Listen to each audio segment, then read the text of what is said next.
Pues muy buenos días, buenas tardes, buenas noches, no importa la hora que nos estén viendo, sean todos, todas, todes bienvenidos a este octavo episodio del podcast Punto Debate de la Unidad Local Elena Gianetti.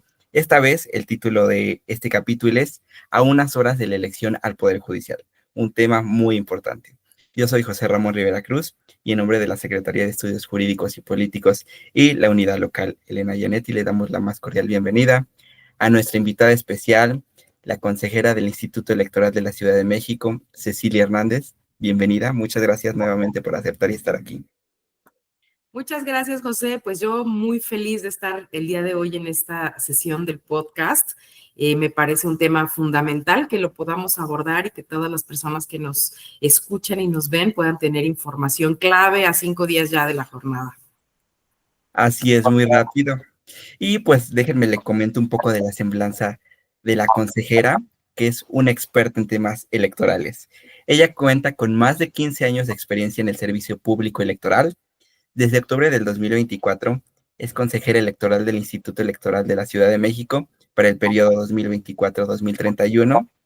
En el Instituto Electoral de la Ciudad de México ha ocupado cargos claves como directora ejecutiva de organización electoral y geoestadística y titular de la Unidad Técnica de Vinculación con Organismos Externos. Anteriormente, laboró en el Tribunal Electoral del Poder Judicial de la Federación en función de asesoría, divulgación y capacitación. Es politóloga por la UAM, con maestría en estudios latinoamericanos por la Universidad de Salamanca y candidata a doctora en Ciencias Políticas y Sociales por la UNAM. Ha colaborado en la Revista Económica de Prestigio y fue directora de la Revista Mexicana de Estudios Electorales 2016-2018. Su trayectoria incluye producciones académicas en temas políticos electorales, así como experiencia docente en la UNAM y en la UAM. Forma parte de la red de politólogas No Sin Mujeres en el Observatorio de Reformas Políticas de América Latina y la Sociedad Mexicana de Estudios Electorales. Además, también nos acompañan compañeros, compañeras, compañeros de aquí de la unidad. Le doy la bienvenida a los comentaristas Morales Torres, Claudia Sofía, a Leonardo Farid Estrada Rosas y Ángel Farid Tadeo Rivera. Y pues bueno, sin más, vamos a empezar con este tema que sin lugar a dudas es muy importante, no solo en las últimas semanas, sino que se ha ido desarrollando a lo largo de este año, porque recordemos que en los últimos meses ha habido algunas cuestiones políticas que nos ha llevado a que haya una reforma al Poder Judicial y esto a que se tenga que hacer un proceso electoral inédito en la historia de México y me atrevería a decir que también en el mundo. Así que vamos a empezar con la primera pregunta que le vamos a realizar a la consejera, que es, ¿cuál podría decir que fue el mayor reto que afrontó el instituto durante la organización de este proceso electoral? Consejera, es todo suyo el micrófono. Muchas gracias. Pues mira, yo creo que fueron varios retos, ¿no? En primer lugar, nosotros ya habíamos escuchado que estaba la discusión política con el tema de esta probable reforma y luego se desató la reforma federal y de ahí ya sabíamos que podía pasar, ¿no? Que llegara la reforma a la Ciudad de México, era como algo casi inminente. Y en diciembre del año pasado, pues así fue, llegó la reforma y lo que tuvimos que hacer en el instituto fue declararnos en proceso electoral y empezar a delinear todas las reglas que no estaban, bueno, unas que venían ya claras, ¿no? Del Código Electoral, que nos mandataban funciones muy específicas y actividades muy concretas, y muchas otras cuestiones que no estaban reguladas y que tuvimos que ir delineándolas, ¿no? Algunas derivaron de las reglas que el INE iba generando y otras no. Entonces, algunos de los retos, de verdad fueron varios, ¿no? Pero uno de los principales fue el tema presupuestal, porque para ese momento nosotros ya habíamos diseñado nuestro presupuesto del siguiente año, de este año, y lo que tuvimos que hacer es una modificación a nuestro presupuesto para sacar adelante este proceso. Esa fue como la primera prueba de fuego, ¿no? Después de eso, estuvimos haciendo ensayos conocer la estructura del Poder Judicial y empezar a hacer ensayos en lo que salían las convocatorias para saber exactamente cuántos cargos eran los que se iban a poner en juego, ¿no? Se iban a poner en la elección. Y antes de eso, pues estuvimos haciendo ensayos con probables modelos de boleta, posibles modelos de boleta. Tuvimos pensado hacer 15 modelos de boleta pensando en las materias, ¿no? Luego pensamos, no, oiga, no, eso está muy complicado, lo que podemos hacer es meter a todos los jueces y juezas en una misma boleta y entonces tuvimos un modelo de boleta doble carta que estaba impreso por frente y vuelta y varios ejercicios, ¿no? Se conformó una comisión provisional justo para darle cauce y darle forma a todo el proceso electoral, porque nos enfrentábamos a una cuestión, ¿no? Recuerden que en esta elección los partidos políticos no forman parte del proceso, ni para integrar las comisiones, ni nos podemos invitar como tal a las sesiones de comisiones y de Consejo General. Entonces, lo que se hizo fue una comisión que viera específicamente los trabajos que diera seguimiento a los trabajos de la elección del Poder Judicial y que fuera exclusiva para esta actividad. Entonces, se quedaban fuera los partidos políticos, solo dejamos un par de comisiones que sí iban a tener doble tipo de sesión, ¿no? Una sesión con partidos y una sesión sin partidos, para que pudieran ver específicamente actividades. Pero todo lo demás se trabajó en el interior de esta comisión, ¿no? Entonces ya se imaginarán cómo fueron los trabajos, ¿no? Nos reuníamos periódicamente las consejeras y el consejero integrantes de esta comisión para ir definiendo pues estas actividades clave como las boletas, cuántos cargos íbamos a tener, cómo se iban a distribuir en los 11 distritos judiciales electorales, si necesitábamos o no dividir a la Ciudad de México en distritos judiciales electorales. Al final se decidió que sí. Y esto fue para nosotros un reto, porque si bien tenemos mucha experiencia en organizar elecciones, ya está muy institucionalizado y los procesos son muy claros, aquí teníamos que ir como ajustando este proceso electoral a estas reglas del juego que fuimos definiendo. Entonces, yo creo que eso fue uno de los retos o el reto en global más importante, y lo más complicado fue que tenemos un proceso electoral normal que desahogarlo en aproximadamente 9 meses, y aquí teníamos 3 meses para definir todo, ¿no? Todo, para redactar acuerdos, para redactar lineamientos de cómputo, redactar muchas reglas que no estaban, y entonces lo que más nos costó trabajo pues es hacerlo en un tiempo muy justo, pero creo que hasta este momento nos podemos sentir muy satisfechas, las consejeras y el consejero también, de que lo hicimos lo mejor que pudimos, ¿no? Le dedicamos, la verdad, mucho tiempo, muchas reuniones, pues muchas discusiones, ¿no? Además, pero tenemos unas reglas del juego que a nosotros nos han dejado satisfechas y satisfechos. Muchas gracias. Definitivamente retos muy complejos de pasar de unas elecciones que ya conocíamos de candidatos, de partidos, ahora pasar a una completamente diferente. Y pues bueno, ahora tienen la oportunidad los comentaristas de abordar qué opinan al respecto. Adelante, Farid. Antes que nada, déjenme presentarlo de igual manera. Él es estudiante de la carrera de Ciencias Políticas y Administración Pública de la UNAM. Anteriormente fue secretario de Diversidad Sexogenérica en el Comité Adelina Cendejas, que perteneció a la ANECPAC. Actualmente es secretario ejecutivo de la unidad local Elena Gianetti, de la Facultad de Ciencias Políticas y Sociales. Sus líneas de intereses son investigación de diversidad sexogenérica y estudios de género. Ha asistido a diversos congresos nacionales de política, de Asociación Nacional Estudiantil y de Ciencia Política y Administración Pública. Así que sin más, adelante. Hola, buenas noches. Muchas gracias por la invitación. Gracias, consejera, por participar en este podcast. La verdad es que nos complace mucho tenerla con nosotros en este episodio tan importante y tan relevante, tan actual para la vida política y electoral pues, en México. Yo tendría como una pregunta, ¿no? Yo creo que, al menos desde mi perspectiva, uno de los retos que también enfrenta esta elección, pues es un poquito como la información que recibe la gente para poder informar su voto, ¿no? Yo creo que una de las mejores estrategias que yo noté que se ocuparon, pues fue como a través de medios digitales, ¿no? Y pues de que literalmente en los portales de acceso del INE o del Instituto Electoral del Estado de México o del Instituto Electoral de la Ciudad de México, por ejemplo, podías tener acceso a la información de tu distrito, dónde votar, por quiénes puedes votar, a lo mejor ver los perfiles, ver los debates en los que participan, pero también creo que hay como un reto en ese sentido y lo relaciono un poco a cómo las personas que se encuentran, por ejemplo, en zonas rurales o adultos mayores, o toda aquella persona que no tenga literalmente el acceso a un medio digital para informar su voto, ¿cómo podría haberlo hecho, no? O cómo podrían recibir la información suficiente o una capacitación para, tan siquiera para el hecho de votar, ¿no? Que era como lo que mencionaba usted, ¿no? Hay como, mucho conocimiento de qué son las elecciones, pero hay como a lo mejor sí un poquito de poca experiencia respecto a esta elección, ¿no?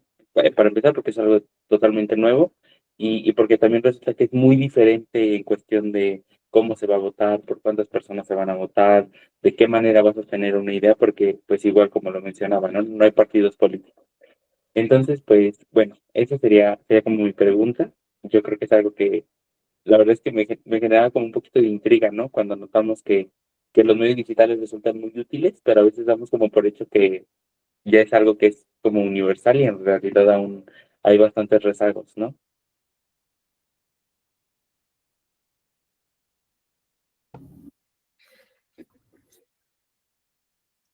Si gusta, consejera, contestar. Y ahorita, si quieren los demás participar, adelante. Perfecto. Pues no, fíjate que cuando hablábamos en la pregunta sobre los retos, pues creo que este fue un reto a la par, ¿no? De importante de delinear las reglas. Era cómo acercarnos, cómo explicarle a la ciudadanía que íbamos a tener elecciones nuevas, que íbamos a tener elecciones diferentes, cuántas candidaturas, cuántos cargos se iban a elegir, qué tipo de boletas, todo esto, claro que representó abrumador, ¿no? Nos parecía abrumador poderles explicar a la ciudadanía. Se generaron diversas, dentro de la comisión provisional, una metodología para poder dividir la estrategia de comunicación y difusión con la ciudadanía. Entonces, tenemos ahí radio y televisión que lo que busca es informar a la ciudadanía cuándo se va a tener esta elección, ¿no? Principalmente. En redes sociales nosotros pues estamos a full informando, pero tienes razón, tienes razón en decir, hay personas que no necesariamente escuchan la radio o ven la televisión o están en redes sociales todo el tiempo. Y se nos ocurrió esta dinámica de conoce tu boleta, ¿no? De la ruta de la boleta que le denominamos, y fue esta idea de salir a las calles y acercarnos con la ciudadanía que probablemente no está atenta todo el tiempo a estos medios tradicionales, sino ir con estos medios quizás alternativos o más tradicionales de lo que pensábamos, ¿no? De ir de boca en boca y de mano en mano con la ciudadanía a explicarles las boletas, explicarles en qué consiste este proceso. Esto es lo que ha sucedido durante este tiempo de difusión.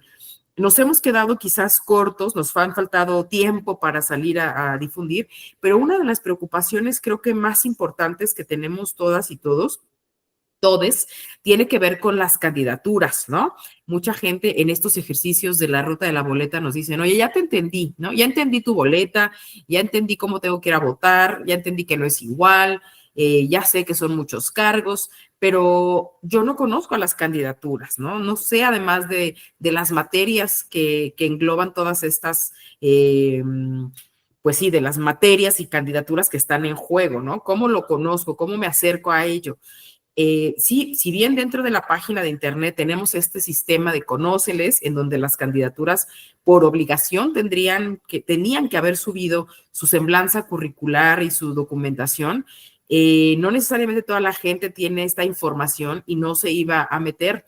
Las campañas han sido complicadas porque por la propia estructura del proceso electoral y los topes de campaña que no fueron tan amplios, lo que sucede es que había dos maneras de hacer campaña, ¿no? Una por redes sociales, que es la campaña ahora tradicional, ¿no? O las formas ahora tradicionales que tenemos, pero también tenían esta posibilidad de imprimir papeles o propaganda a través de papel reciclable y que pudieran acercarse a la ciudadanía en las calles. Nosotros nos hemos encontrado en estos ejercicios de la ruta de la boleta a candidaturas que, pues a la par que nosotros que vamos informando cómo es la boleta, estas personas, estas candidaturas van informando pues por qué materia, por qué cargo van a competir y sus ideas.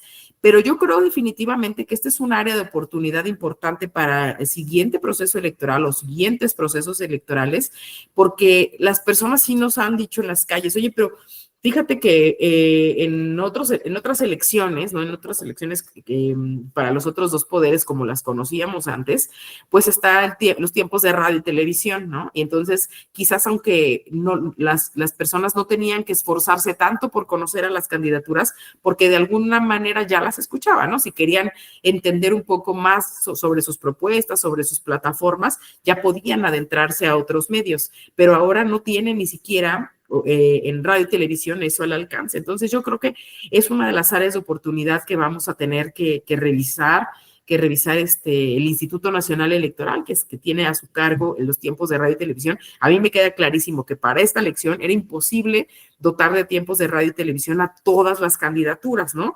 Yo decía hace poco en un espacio, no hubiera habido, bueno, además que no alcanzan los minutos, ¿no? Pero no hubiera habido ya televisión porque todo el tiempo hubiera sido campañas, eran muchísimas candidaturas, pero habrá que pensar de qué manera dar espacios, no sé si en radio y televisión, pero otras formas para que las candidaturas puedan darse a conocer. El tema de los debates también fue complicado porque eran muchas candidaturas las que se tenían que poner en un solo espacio. No había dinero para organizar debates como se hacen para las otras elecciones en donde hay 3 candidaturas, por ejemplo, porque son por partido político, y aquí se hubieran tenido que generar una cantidad de debates impresionante y no había dinero que alcanzara para organizar ese tipo de debates. Entonces acá lo que se optó fue por hacerlos virtuales con una dinámica pues un poco diferente y ahí también está, ¿no? A la disposición de la ciudadanía. No todas las candidaturas aceptaron participar en estos ejercicios, pero definitivamente me parece que es un reto importante que se queda ahí en el tintero para pensar cómo podemos hacerlo de mejor manera y que la ciudadanía tenga quizás más tiempo y mejores medios para conocer a las candidaturas y las candidaturas tengan también mejores herramientas para poderse dar a conocer ante la ciudadanía. Muchas gracias por su respuesta, consejera. Y no sé si igual alguien más de los comentaristas guste participar en esta ronda o de igual manera si gustan participar más adelante, están en plena libertad. Adelante, Farid. Antes que nada, déjeme de igual manera leo su semblanza. Farid Tadeo es estudiante de la licenciatura en Ciencias Políticas y Administración Pública. Anteriormente fue secretario de Diversidad Sexogenérica y secretario de Organización y Planeación en el ex Comité Adelina Cendejas. Actualmente es secretario académico con licencia en la Unidad Local Elena Yanetti. Sus líneas de investigación se desarrollan en marco de estudios electorales, diversidad sexogenérica, participación ciudadana y pensamiento político. Se desempeñó como supervisor electoral local en el proceso electoral local ordinario 2023-2024 y actualmente se desempeña como supervisor electoral en el proceso electoral local extraordinario del Poder Judicial en la Dirección Distrital número 33 de la Magdalena Contreras, del Instituto Electoral de la Ciudad de México. Así que, Farid, es un placer tenerte aquí. Adelante. Muchas gracias. Antes que nada, buenas noches a todas las personas que nos acompañan, a los demás participantes, agradecerle a la consejera por su presencia. Y como bien nos ha mencionado la consejera, este fue un proceso electoral pues lleno de bastantes retos, desde su origen, su planeación, su desarrollo. Vemos también retos a futuros, también desde el equipo que nos encontramos trabajando en las diferentes direcciones distritales.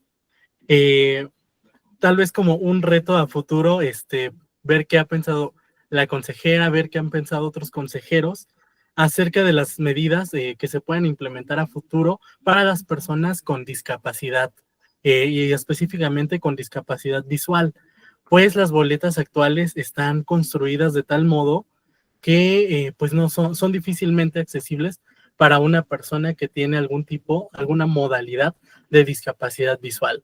Si bien para las personas que tienen una visión más reducida están las lupas Fresnel, para las personas que carecen de del sentido de la vista, pues anteriormente para las boletas tradicionales están las plantillas Braille.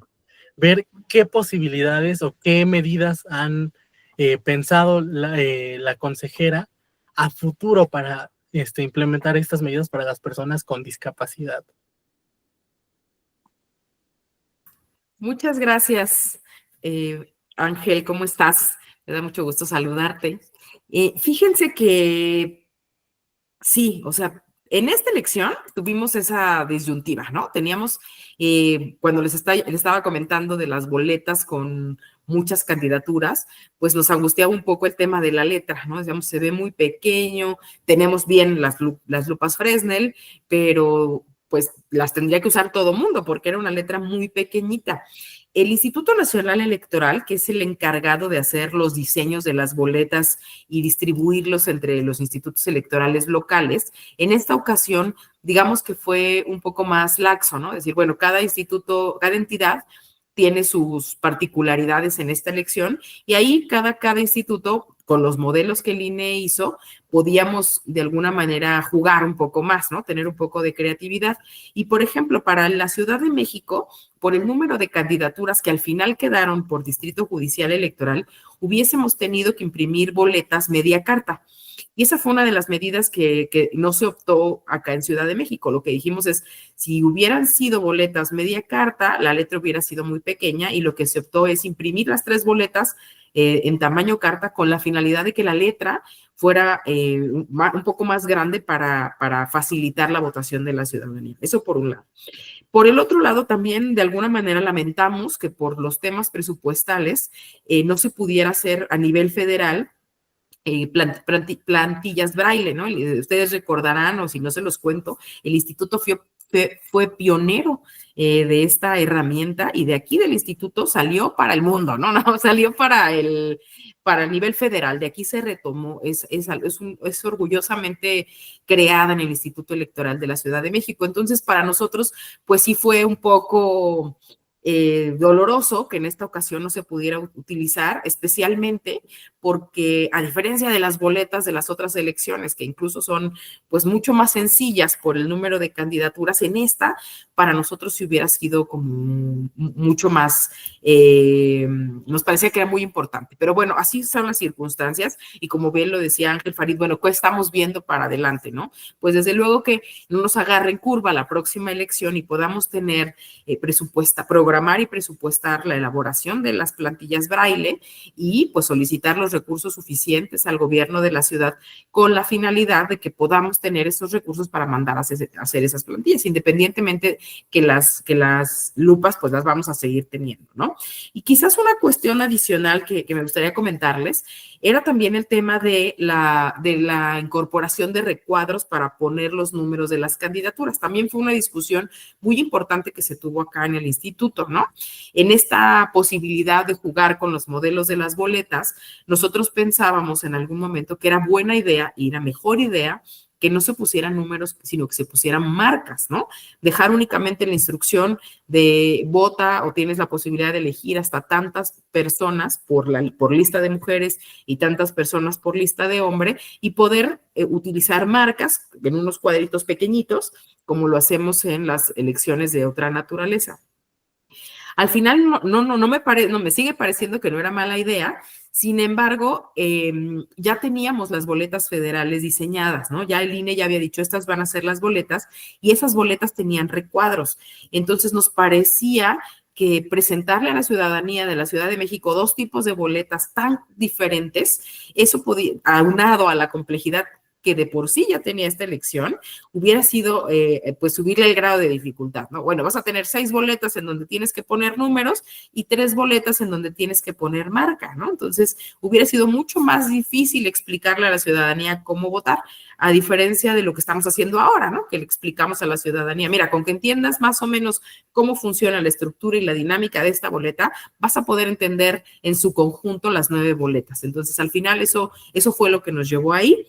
¿Hay alguna complicación? Muy probablemente, ¿no? Habrá personas que dicen, yo tengo complicación para escribir dentro de los recuadros los números, ¿qué puedo hacer? O yo no sé escribir, ¿no? Puede ir acompañada las personas a la casilla de alguna persona de su confianza, y eso es una cuestión muy importante que tenemos que tener en cuenta. Pero otra es que si las personas dicen, oye, yo no quiero poner números porque se me complica, pueden utilizar marcas, ¿no? Pueden utilizar, subrayar los nombres o hacerles un circulito, siempre y cuando no se pasen del número de votos que tienen asignados por género en cada una de las boletas. Esto lo que va a hacer es quizás complejizar un poquito la hora del cómputo, pero eso es válido, ¿no? Y esos marcas, mientras no se pasen, pues van a ser votos válidos también, ¿no? No sería el ideal de votación, pero va a ser válido. Pero me parece también una excelente anotación, y son cuestiones que desde luego nos quedamos en el libro blanco para mejorar en el próximo proceso. Muchas gracias. Y ahora vamos a proceder a la siguiente pregunta que justo ya hemos estado como que dejando ahí ver un poquito, pero vamos a hacer la pregunta de, consejera, ¿cómo se va a ir desarrollando el paso a paso a las elecciones al Poder Judicial? Porque si bien ya conocemos un proceso, queremos saber ahora cómo se va a desarrollar este proceso, paso a paso. Perfecto. Bueno, pues ya más o menos les conté, ¿no? Grosso modo, cómo hemos hecho las reglas del juego, pero lo que les quiero contar ahora es qué es lo que va a pasar el 1 de junio, ¿no? Vamos a tener las casillas abiertas de las 8 de la mañana a las 6 de la tarde, como en una elección como las que conocemos, digamos tradicionales, ¿no? Aunque esta ya se va a volver también tradicional. Y se instalarán 6,134 casillas. Aquí que es importante tomar en cuenta. En las elecciones pasadas, en las del año pasado, tuvimos un poco más del doble de esta cantidad de casillas. ¿Esto qué quiere decir? Que es probable, no para todos los casos, pero que la casilla en donde tú votaste en la elección pasada no se va a instalar en el mismo lugar. Entonces, una primera recomendación que nosotros hacemos es que puedan ingresar a la página del INE o del Instituto Electoral de la Ciudad de México, y ahí en la aplicación de Ubica tu casilla con el número de sección, pueden identificar en dónde se va a ubicar la casilla en donde pueden votar. Esto para que no se lleven sorpresas ese día, ¿no? Vamos a tener 11 casillas especiales, que igual son pocas casillas, la mitad de las que se instalaron en el proceso pasado. Estas casillas especiales están hechas o están diseñadas para las personas que están en tránsito.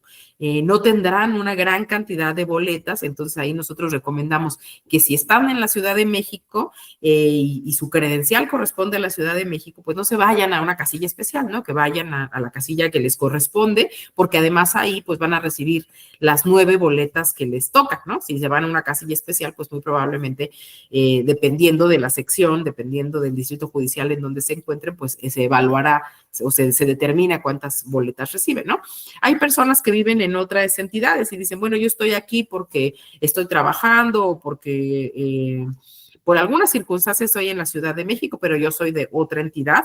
Bueno, podrán ir a estas casillas especiales y se les van a entregar 3 boletas, ¿no? La boleta de ministras y ministras de la Suprema Corte, del Tribunal de Disciplina Judicial Federal y del Tribunal Electoral del Poder Judicial de la Federación. Estas de cajón, ¿no? Se las van a dar y bueno, esa será la dinámica. Otra cosa importante es qué va a pasar una vez que termine la jornada, ¿no? Ha habido ahí mucha información y desinformación de, no, es que la ciudadanía no va a llevar a cabo en esta ocasión el escrutinio y cómputo de las elecciones y por eso todo es un fraude. Y yo les quiero contar un poco de cómo llegamos a esa determinación y qué es lo que va a suceder.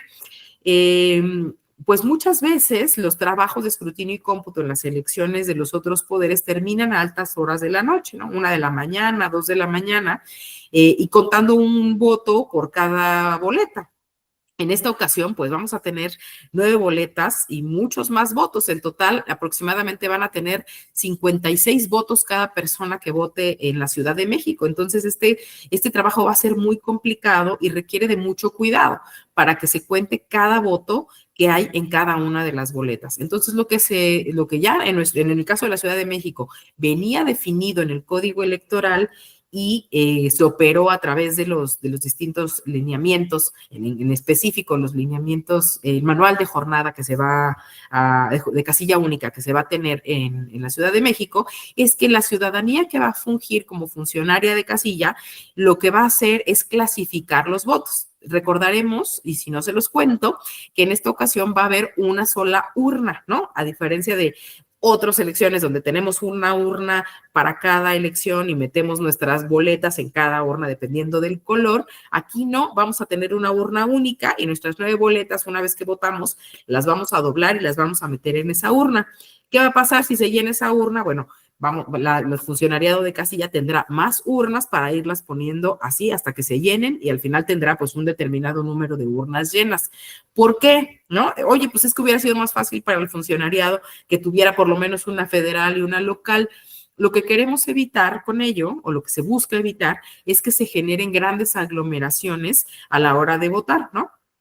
Que la ciudadanía se atore ahí en el momento de meter las boletas en las urnas y entonces el flujo de votación pues se pueda parar un poco, ¿no? Entonces esto va a hacer que la ciudadanía pueda emitir su voto, llegue a la urna y pueda abandonar la casilla de manera más rápida para que pueda fluir ahí las personas, ¿no? Bueno, entonces el funcionariado de casilla lo que va a hacer es abrir estas urnas únicas y clasificar las boletas ya convertidas en votos de acuerdo a su color y va a generar, lo que va a hacer también con las boletas no utilizadas es meterlas en unas bolsas que se sellan para que no puedan abrirse, ¿no? Si se violan esos sellos, pues es evidente y ahí hay alguna complicación, ¿no? Entonces van a estar selladas y luego van a clasificar las boletas, los votos en realidad, por colores, generarán los paquetes electorales al nivel federal con las boletas federales y los paquetes electorales con las boletas locales. Las boletas locales en específico serán trasladadas por una persona CAE a la dirección distrital del Instituto Electoral de la Ciudad de México. Eso lo traerá perfectamente ya estudiado Ángel Farid seguramente. Una vez que llegan a el distrito electoral correspondiente, ahí va a comenzar un trabajo que se le denomina de escrutinio y cómputo, y a diferencia de otros procesos en donde se iba revisando el acta de casilla, porque ahí ya se tenían los votos y nada más se iba corroborando, están representaciones de partidos políticos y se va capturando en un sistema, lo que va a suceder ahora es que se van a abrir esos paquetes, se van a abrir las bolsas de las boletas por colores que están clasificadas, ¿no? Y lo que se va a hacer es ir contando de voto por voto de cada una de las boletas. Vamos a tener unas hojas de operaciones que tendrán los números de las personas que están en la boleta y entonces las personas que se van a encargar de hacer este trabajo, pues irán, ¿no?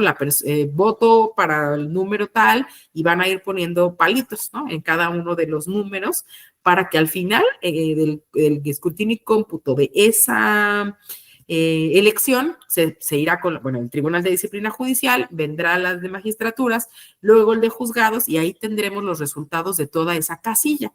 Una vez que tenemos esas hojas de operaciones, irán a un funcionario o funcionaria que se denominará capturista, ya que tengamos toda lista nuestra hoja de operaciones y validada, se capturarán esos resultados electorales en un sistema que nosotros le llamamos SICODIF.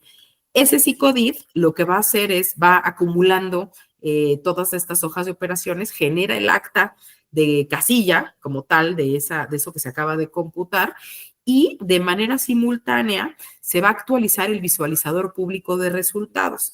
Eso quiere decir que la ciudadanía, cada que entre una hoja de operaciones o las 3 hojas de operaciones al sistema, se va a actualizar el sistema como tal y este sistema este visualizador se irá actualizando cada 20 minutos, ¿no? A lo mejor no de forma inmediata, dicen, no, yo ya la capturé y ya revisé y no está reflejado. Esto es porque el sistema cada 20 minutos va jalando información de la base de datos y lo va reflejando para que la ciudadanía vaya siguiendo en tiempo real cómo se mueven los resultados, ¿no? Y otra cuestión es que en cada una de las direcciones distritales habrá 2 cámaras de video que transmitirán en tiempo real a través de YouTube los trabajos que se están llevando a cabo en este trabajo de escrutinio y cómputo. Entonces, bueno, estas serán las dos maneras en las que la ciudadanía podrá dar seguimiento una vez que cierren las casillas al otro proceso de escrutinio y cómputo.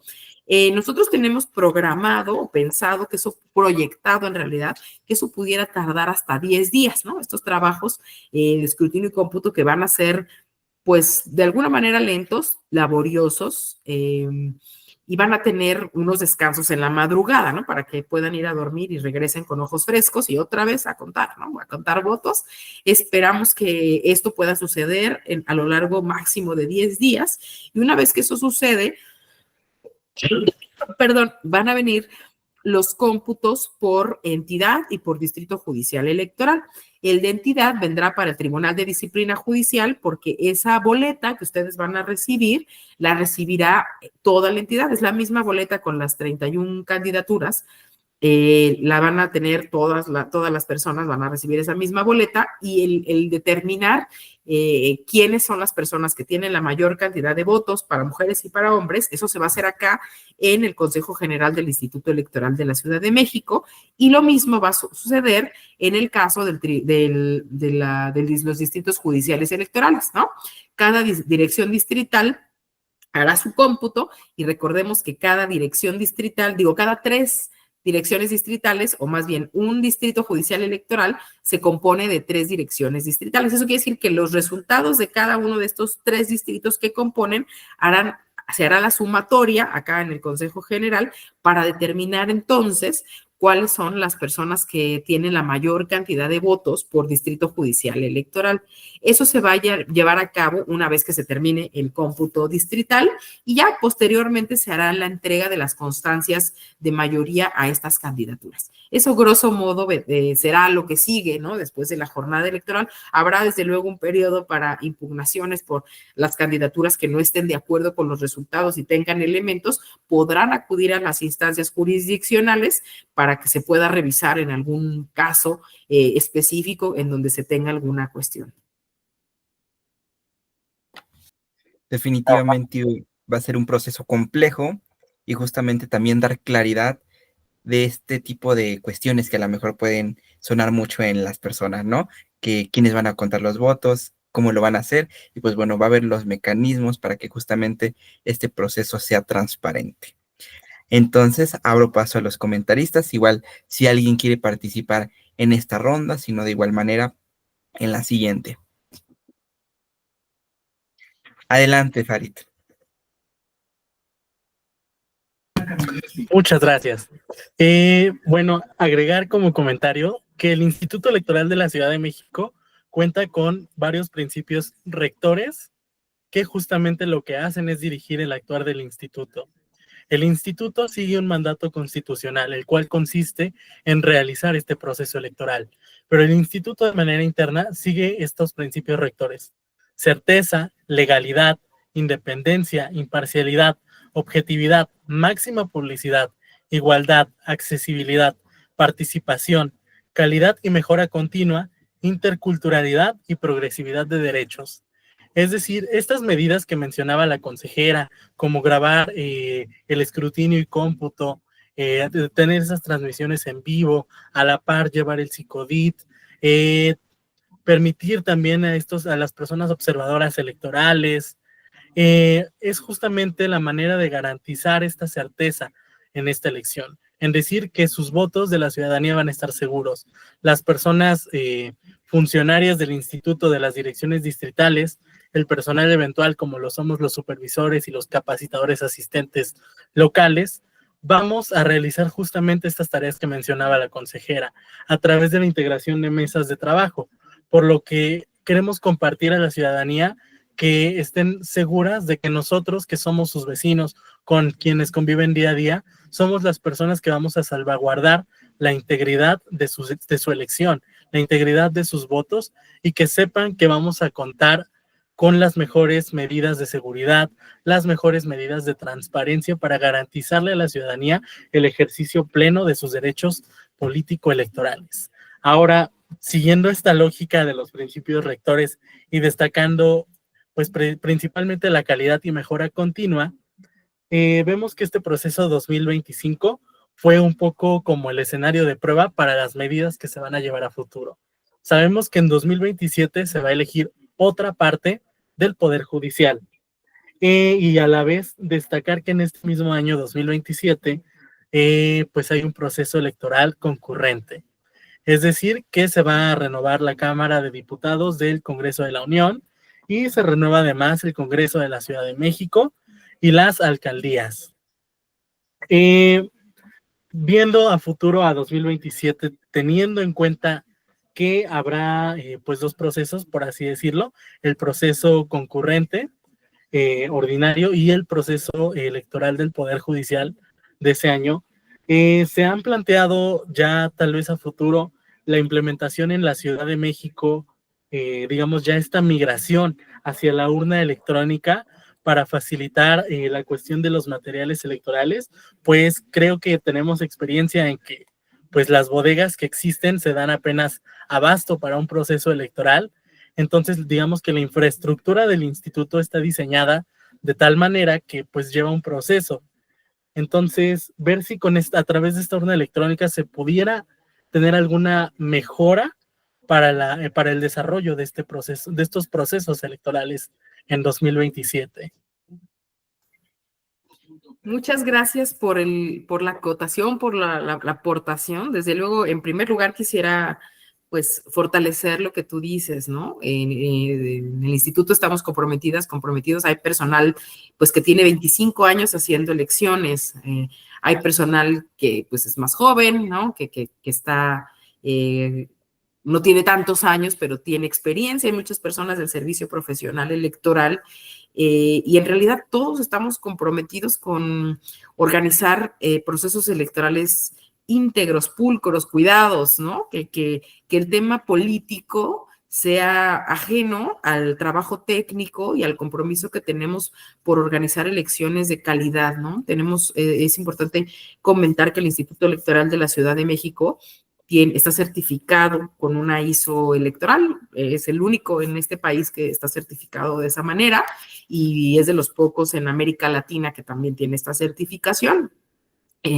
Entonces, pues todos tenemos bien tatuado, ¿no? Que hay que organizar procesos electorales bajo los ejes rectores de la función electoral y el compromiso, ¿no? O sea, de darle un buen servicio a la ciudadanía, ¿no? Que al final de cuentas eso es lo que hacemos como institución. Y luego, pensando ya entonces en 2027, estamos a 5 días de esta jornada, pero Ángel Farid ya está preocupado y nosotros también por qué va a pasar en 2027. Mira que aún no tenemos como alguna definición o no estamos perfilándonos todavía para allá, pero desde luego que al momento de estar diseñando, de estar revisando, pues todo el tiempo está latente y qué vamos a hacer para 2027. Esto se va a poder llevar a cabo de la misma manera o no en 2027, ¿no? Siempre es un tema presente porque pues no podemos, en realidad lo digo un poco de broma, pero no podemos decir, bueno, ya nos arreglaremos más adelante con ese problema, ¿no? Simplemente ahora mismo estamos organizando dos procesos al mismo tiempo. Estamos organizando este proceso judicial y el que ya teníamos programado realizar este año, que es la consulta de presupuesto participativo, que se va a llevar a cabo el 17 de agosto. Y ahí les cuento el presupuesto participativo porque nosotros ya tenemos más de 10 años utilizando no urna electrónica, sino el sistema electrónico por internet. Igual es un diseño del Instituto Electoral de la Ciudad de México, ya bastante consolidado, probado. La ciudadanía pues confía bastante en este sistema y es lo que nos ha permitido tener votaciones anticipadas para la consulta de presupuesto participativo, ¿no? Hay quien prefiere ir a las urnas y votar en papel, ¿no? Es algo que muchas familias lo tienen quizás como hasta tradición, ¿no? Es domingo, vamos a votar. Y habrá quien dice, bueno, pues yo tengo un montón de trabajo el domingo, no me gusta irme a formar, tendrá cualquier consideración y tiene esta posibilidad de opinar de manera anticipada. Y desde luego que es una opción que nosotros tenemos en mente, ¿no? A lo mejor reducir la cantidad de de personas que vayan a votar el día de la jornada, en la próxima jornada, o una elección completa, hacerla, quizás la del Poder Judicial, por voto por Internet. Pero desde luego esto no se define de manera autónoma al 100%, porque recordemos que trabajamos en un sistema de casilla única, ¿no? Entonces, muchos de los procesos que se llevan a cabo en un proceso electoral tiene la atribución el Instituto Nacional Electoral, ¿no? Entonces habrá que durante este tiempo pues ir conversando con el INE e ir trabajando de la mano con el INE para ver de qué manera podemos llegar a 2027 y que podamos ir resolviendo estas cuestiones. Bien lo decía Ángel Farid, el tema de las bodegas, ¿no? En algún momento pensábamos nosotros con 15 boletas, pues cuántas cajas paquete íbamos a requerir y no nos alcanzaría la bodega electoral que tenemos para guardar tantos paquetes electorales. También esto es por una de las razones por las cuales se pensó en dividir a la Ciudad de México en distritos judiciales, porque eso nos permitía tener menos cantidad de boletas y no hacer, no complicar la situación con el tema de las bodegas electorales, pero definitivamente pensando en un escenario de 2027 en el esquema que conocemos actualmente, pues sí tendríamos alguna complicación, ¿no? Tendríamos, si no se utiliza esta modalidad de voto por Internet, por ejemplo, tendríamos que pensar con tiempo suficiente, habilitar nuevos espacios para generar bodegas electorales que puedan almacenar los paquetes, los materiales, en realidad la documentación, ¿no? Los paquetes electorales para las dos elecciones.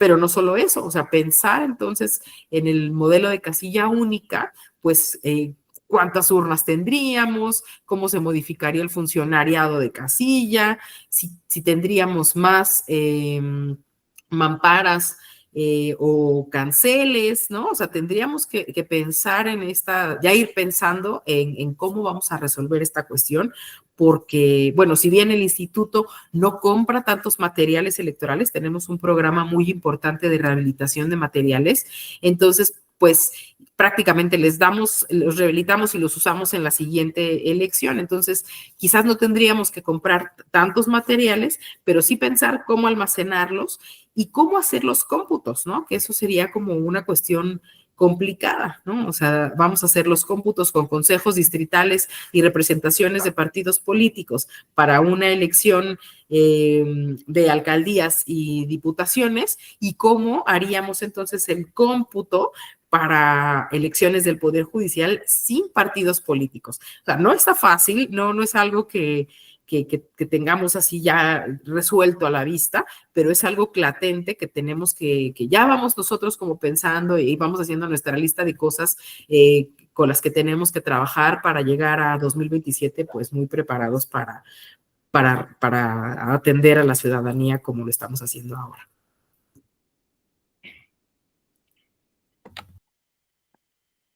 Muchas gracias por su respuesta. Y ahora vamos con la siguiente pregunta, que también es muy relevante y muy importante, de cuál se podría decir que es la forma correcta o ideal en el que un ciudadano debe de emitir su voto para estas elecciones, para este tipo de boletas. Sí, fíjate que eso también lo pensamos, ¿no? Y lo discutimos acá en el instituto cuando estábamos diseñando que a mí no me gusta llamarlo así, el simulador de votación, que en realidad es una herramienta pedagógica. Y lo que decíamos lo que queremos es que la ciudadanía tenga un ideal de votación, ¿no? Hay muchas formas. Les voy a contar de dos cuestiones específicas. Esta herramienta pedagógica, que lo que ustedes pueden encontrar son las 3 boletas que tenemos para la elección, las tres boletas de las que les hablé, y en esas 3 boletas lo que ustedes pueden tener es lo que ustedes van a hacer o la ciudadanía va a hacer es teclear los números de las personas que están en la lista, ¿no? Tenemos la parte de las... miren, aquí me están acercando una boleta para podérselas mostrar. Miren, esta es la boleta del Tribunal de Disciplina Judicial, ¿no? Entonces, la boleta tiene 2 secciones, la boleta de mujeres y la boleta de hombres. Esto en esa herramienta pedagógica es lo que van a ver. Y tienen los recuadros para poder incorporar los números. El ideal de votación es que toda la ciudadanía pusiera aquí 3 números y acá 2 números, acá los 3 correspondientes a mujeres y acá 2 correspondientes a hombres, ¿no? Para el caso de las otras boletas, lo que tenemos es, creo que no se ve tan bien, pero son los nombres de las candidaturas seleccionados con un color, ¿no? Resaltados con un color que obedece a las materias por las que están contendiendo. Otro elemento de votación ideal sería que las personas pudieran distribuir los votos que tienen disponibles en las materias que están disponibles para que se repartan adecuadamente. Recordemos que las personas que van a ganar son las que tengan la mayor cantidad de votos por distrito judicial. Entonces, no van a anular el voto si votan por 2 personas de la misma materia, pero el ideal de votación es que se repartan entre el número de materias posible, pues para que se distribuyan entre las personas que realmente van a ganar la mayoría de votos y que van a tener acceso a un cargo, ¿no? Lo mismo pasa en la boleta verde, que es la de juzgados, es la misma dinámica, los nombres están subrayados por colores y luego en medio hay un código de colores que tiene los nombres de las materias que están por los que están identificadas las personas, ¿no?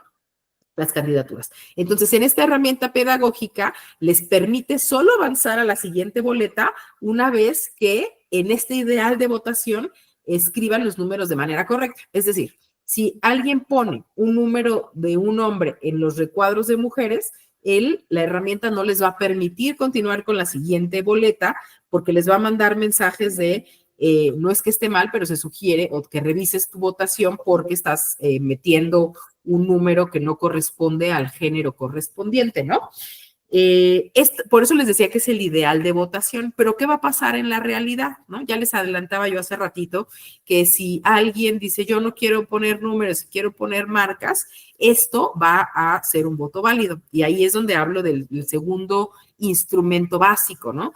Que son los lineamientos de cómputo que vienen con un anexo, que es un cuadernillo de votos nulos y votos válidos, que las personas que van a estar llevando a cabo el escrutinio y cómputo, pues va a ser su elemento principal, ¿no? De su herramienta recurrente a la hora de revisar una boleta que puede ser confusa, ¿no? Resulta que la ciudadanía o que una persona votó así como les digo con el ideal de votación, pues no habría problema, ¿no? Hay 5 votos en una boleta y los distribuyen en la hoja de operaciones. Pero ¿qué va a suceder si, por ejemplo, yo solo quiero votar por una persona de las 5 que tengo disponibles? No va a pasar nada, sino que un voto va a ser válido y el resto de los votos sí van a ser votos nulos porque pues no se está poniendo ninguna marca, ningún número. ¿Qué va a pasar si no utilizo los recuadros y utilizo puras marcas? También van a ser votos válidos siempre y cuando no nos pasemos del número de votos que tenemos disponible por cada boleta y por cada género, ¿no? De los que están en la boleta. Entonces, habrá muchas combinaciones, ¿no? Por ejemplo, yo me equivoqué, hice mi ideal de votación, pero después me di cuenta que puse los números de la boleta azul en la boleta verde. ¿Qué hago? ¿No? ¿Puedo pedir otra boleta para que me la cambien? No, no podemos porque las boletas están contadas para la ciudadanía que está en la lista nominal, pero lo que sí podrían hacer, por ejemplo, es yo quiero tachar todos los recuadros que marqué y poner abajo los números correctos. Eso van a ser votos válidos porque se ve claramente la voluntad de esa persona ciudadana de por quién quería votar, ¿no? Y así, o sea, habrá muchos casos específicos en donde ahí el personal, como Ángel Farid, que va a estar contando seguramente votos, tendrán esa posibilidad o más bien esa responsabilidad de revisar cada uno de estos votos a partir de este cuadernillo básico, ¿no? Ya para la tercera casilla seguro lo traerán los criterios, bueno, han habido simulacros, ¿no? Pero ya para la tercera casilla seguramente lo traerán dominado y será mucho más ágil y rápido este proceso de escrutinio y cómputo. Pero bueno, este es el ideal de votación, ¿no? Seguramente habrá muchas formas que en el camino la ciudadanía pueda crear o desarrollar, pero el ideal sería ese. Muchas gracias y abrimos el espacio para algún comentarista igual que quiera participar. Creo que en este caso es Sofía, me permito presentarla.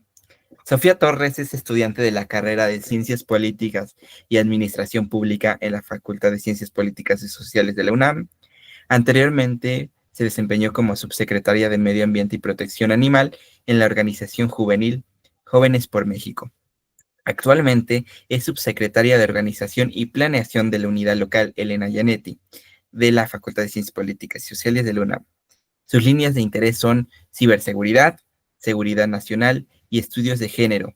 Cuenta con cursos de especialización en uso de herramientas digitales y en materia político-electoral.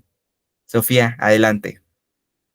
Buenas noches a todos los que nos acompañan. Agradecer primeramente el espacio de nuestros presentes, de nuestros ponentes. Muy enriquecedoras todas las aportaciones. Y pues bueno, ante esta interrogante de la forma correcta de votar, pues me surgen algunas aportaciones, comentarios. Primeramente, pues me parece muy acertada la decisión de implementar esta herramienta pedagógica, como lo maneja usted. Sin embargo, siento que hay unas limitantes en cuanto al acceso a la participación ciudadana, ¿no? Si bien es cierto que la plataforma o bueno, la herramienta ya está presente, también está el riesgo de la poca participación por parte de la ciudadanía al momento de intentar manipularla o participar, ¿no? Incluso se han hecho algunas estimaciones de que la gente va a llegar al día de la votación sin siquiera saber cómo va a funcionar el proceso, ¿no? Entonces, esta es como una primera alerta.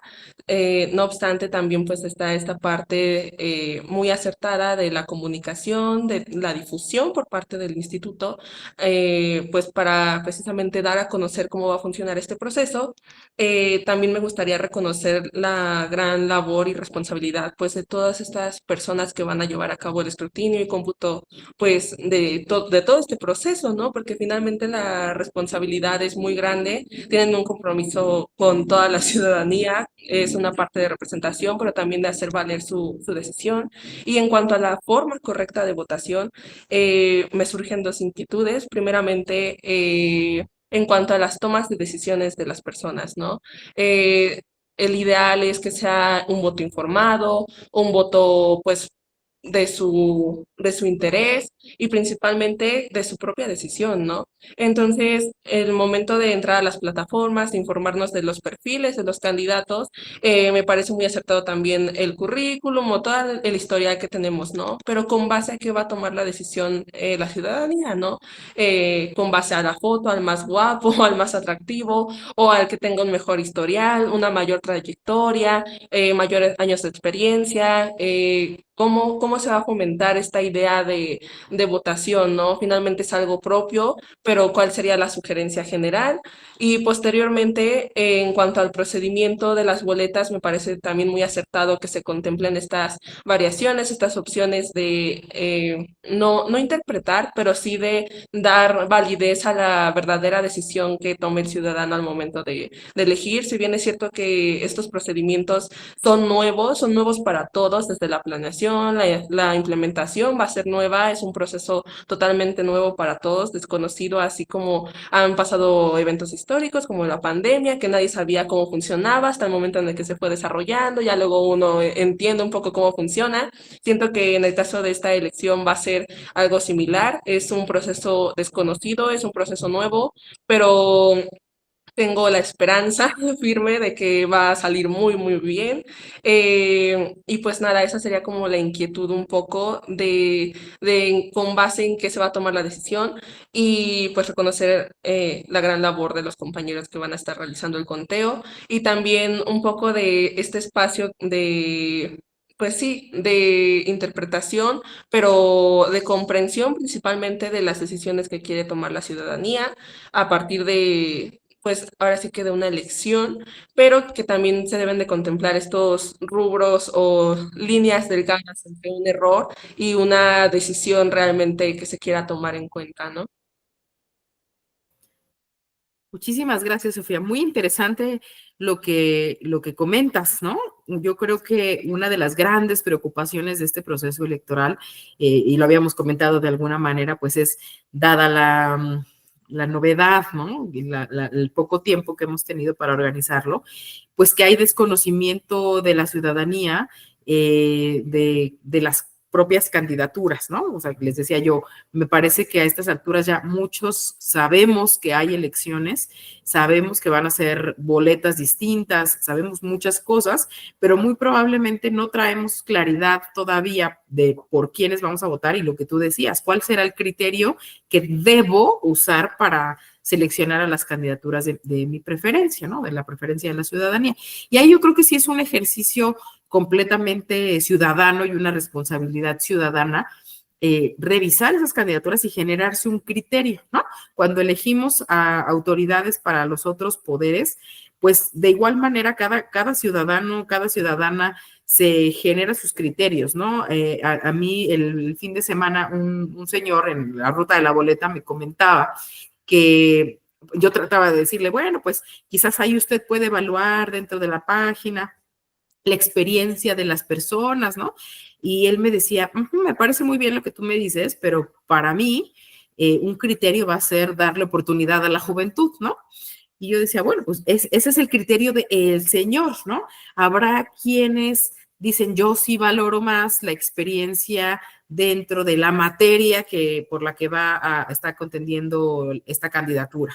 Y habrá quien piense, bueno, yo con que haya trabajado en el servicio público. No lo sé, ¿no? Cada quien tiene un criterio o tendrá que generarse sus propios criterios para definir cuáles son las candidaturas de su preferencia. Nosotros no podríamos decirles cuáles son esos criterios o orientarle a la ciudadanía sobre esos criterios, porque pues quizás ya estaríamos incidiendo un poco en la voluntad, ¿no? Yo lo que les digo es que ahí están todos los elementos para que la ciudadanía pueda generarse a partir de las características que considere valiosas, cuáles son las candidaturas de su preferencia, ¿no?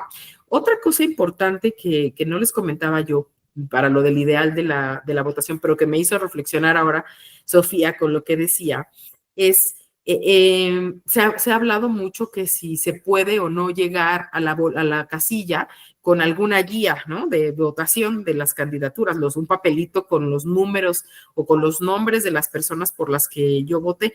Pues yo creo que en esta elección sí será importante llevar incluso tu guía, ¿no? Son tantas candidaturas que es muy difícil que recuerdes los números, ¿no? O sea, ni siquiera nos acordamos luego de nuestro número celular. Entonces, pues sí será importante tener una guía. Y ese es un trabajo previo que se tiene que hacer pues ya a escasos 5 días de la jornada, revisar con calma estas herramientas. Yo sé que suena complicado, que suena, oye, no le voy a dedicar 2 horas de mi vida a esto, pero yo creo que de eso se trata la democracia, ¿no? O sea, no es algo que el voto o la posibilidad de votar es un derecho, pero también es una obligación ciudadana. Entonces, a mí me parece que tenemos que tener esta responsabilidad de hacer ese trabajo ciudadano antes de llegar a las casillas. Sí, muy probablemente no ha habido las herramientas, que es lo que comentamos hace 2 preguntas, ¿no? Las herramientas necesarias o suficientes, ¿no? Quizás no las necesarias, suficientes para que la ciudadanía tenga claridad y traiga todas las candidaturas aquí estudiadas, pero pues ahí están las herramientas a disposición para que se puedan hacer estos trabajos previos. Y me parece que ya, con eso de alguna manera creo que respondo lo que me comentaba Sofía, que me parece muy, muy valioso. Pues muchas gracias, consejera. Sin lugar a dudas, este es un tema bastante amplio que nos podríamos seguir tardando mucho tiempo más en platicar. Pero entonces, ya para finalizar, igual si nos podría proporcionar algún mensaje, igual algún comentarista, un breve mensaje para concluir este gran capítulo que hemos estado teniendo. Pues muchas gracias. En primer lugar, quiero agradecerles el espacio, reconocerles que tengan esta visión, ¿no? De acercar a la ciudadanía, a la comunidad académica, estos temas que desde luego son fundamentales no solo por la coyuntura, sino por el impacto que tienen para el país y para la ciudad, ¿no? Me parece muy importante esta labor que ustedes hacen. Les felicito y les reconozco y les agradezco mucho esta invitación e invitar a la ciudadanía, ¿no? Lo que estamos haciendo ya en estos días es pedirles que hagan este trabajo ciudadano, que se puedan meter a las herramientas que están a su disposición, que puedan ejercer este derecho, pero también comprometerse con esta obligación ciudadana, que si no toman la decisión, pues seguramente habrá ganadores y ganadores y ustedes van a que, y quien no vaya a votar, pues quedará fuera de esta decisión, ¿no? Es una coyuntura importante para el país, importante para la ciudad, muy nutrida de discusión también, pero que me parece a mí muy importante y como parte del Instituto Electoral de la Ciudad de México, invitarles a votar y que estén seguros que desde la parte de los procesos y los procedimientos, esta elección ha sido organizada desde el mayor compromiso y la mayor pulcritud y esperamos que los cómputos y los resultados estén de igual manera porque las y los funcionarios que trabajamos en el instituto estamos poniendo no toda nuestra energía, sino todo nuestro corazón en que así sea. Muchísimas, muchísimas gracias. Muchísimas gracias, consejera. De igual manera le doy la palabra rápidamente a Farid Estrada, que quería comentar algo, igual rápidamente, por favor.